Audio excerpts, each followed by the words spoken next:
Now, what we're going to do, we're going to take and look at a foot. And then I'm going to show you different tools you might want to invest in as you're getting involved in the training, or you're going to have tools to work with. Now, we're going to look at the sole, and I'd like for you to get your book and you can look at it at the same time. And if you'll look at the right page, and you'll see it on your screen there, it tells you what page to turn to. And you'll see the bottom of the foot.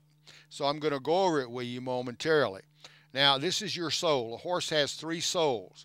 You have dead sole, and that's sort of like if you went barefooted, or even if you got shoes, sometimes you get a callus, which is just dead meat. And this is a protection to protect underneath that live sole. And then underneath that is sensitive sole. So you have a protection. A lot of the farriers, they pare out entirely too much of the dead sole, and that's a lot of the problems. Now, let me enlighten you just a bit. Since I have access, since I'm the president of the Farrier Association, we receive, say, I'll guess at this, and this is probably accurate or pretty accurate. We get 1,000 calls, we'll say, on lame horses per year around the United States. And believe it or not, some from other countries because of our television show. And they talk about lame horses.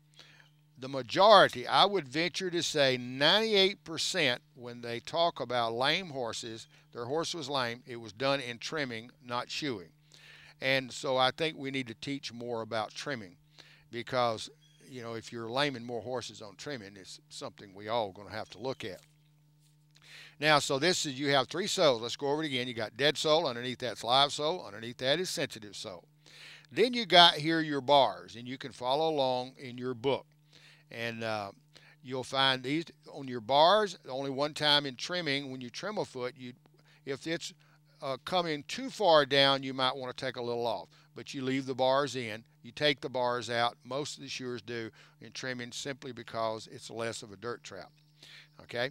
And then, of course, your frog. Now, we're not going to go over everything, just the things that we're going to be working on today, which would be a little bit of the sole, and I'll show you how we find wherein we don't get the leg longer. And second, your frog, and we'll do a little bit of work on it because to create less of a dirt trap before we pick the foot up. And then we're going to look for flares. Now remember, the conformation of the horse, so let's back up a minute and look at some conformation. Okay, and we'll show conformation. Conformation dictates how the foot will strike the ground, okay, and where he's going to break over. So let's take a look at a baby, okay. If the horse is cowhocked, I'm going to turn it over. Okay, if he's cowhocked, okay, and this will be pointing out in this direction, the other foot will be pointing the other, he's going to break over the easiest side, just like you. So if you'll take time and take your feet and stand up, and most of you are going to be cowhocked, if you ain't, make yourself toed out. Okay, then try to break over on the outside, and you're going to see how difficult it is. So you're going to break over more to the inside. You're going to wear that down a little bit there.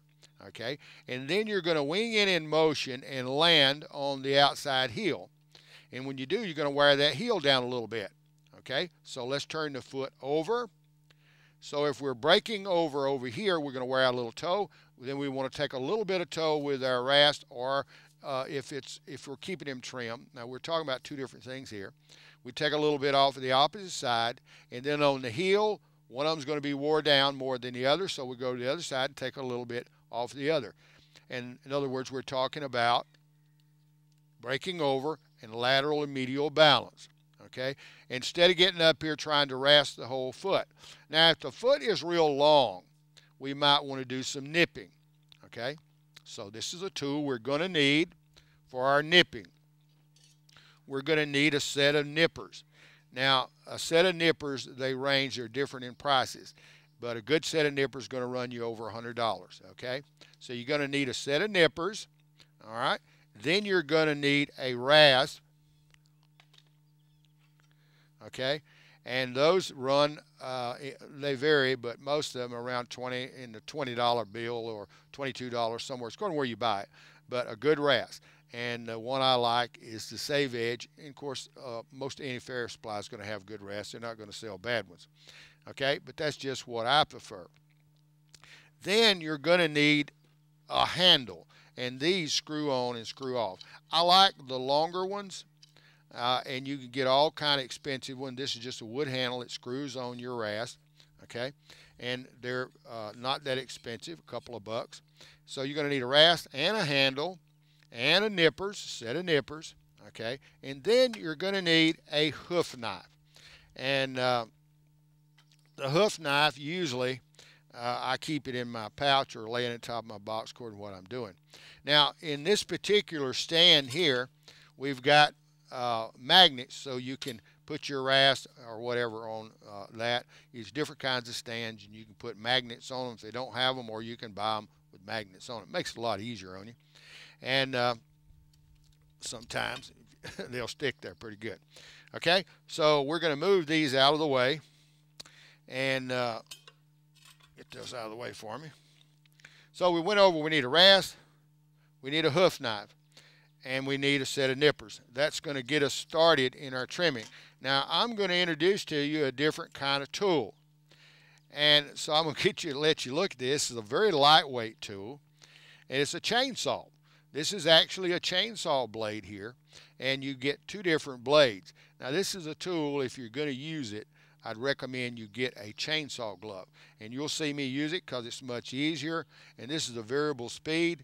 You can cut this booger on, and you can adjust your speed. And this is a 8-blade. And believe me, it does a beautiful job, the 8-blade. However, the 4-blade is a more expensive blade. It's carbide, it's 4 blades. It will eat a foot up. So I use both in my trimming, especially if I got a lot of foot. If I don't have a lot of foot to remove, I don't use it. But remember, we talked about this. We talked about a hard place to reach is from here to here in the rasping process, or taking the flare out from the buttress around to about where the 4th nail would be between my two thumbs. Very difficult place to get. So now I'm going to pick the foot up, and we're going to work on that a little bit, and then I'm going to show you what I'm looking at.